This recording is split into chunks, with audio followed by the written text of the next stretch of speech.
आवळा कॅन्डीला पावसाळ्यात पाणी सुटणार नाही, कारण आपण ऊन दाखवलेलं आहे. Welcome to Pinshu kitchen. मी आवळे घेतलेले आहे, छान स्वच्छ 2 पाण्याने धुवून आणि कोरडे करून.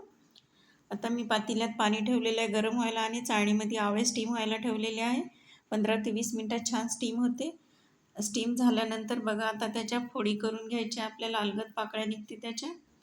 इथे 1 वाटी साखर घेतलेली आहे. ज्या वाटीने आपण आवळेच्या फोडी मोजून घेतो ना, त्याच वाटीने 1 वाटी पिठी साखर घ्यायची आहे आणि छान त्यात टाकून 3 दिवस अशा फोडी मुरू घालायच्या आहे.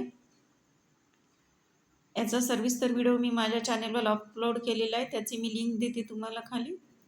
आणि बघा, पाणी छान झारून घेतलेलं आहे तिसऱ्या दिवशी आणि 2 दिवस ऊन देऊन छान वाळवून घेतलेलं आहे.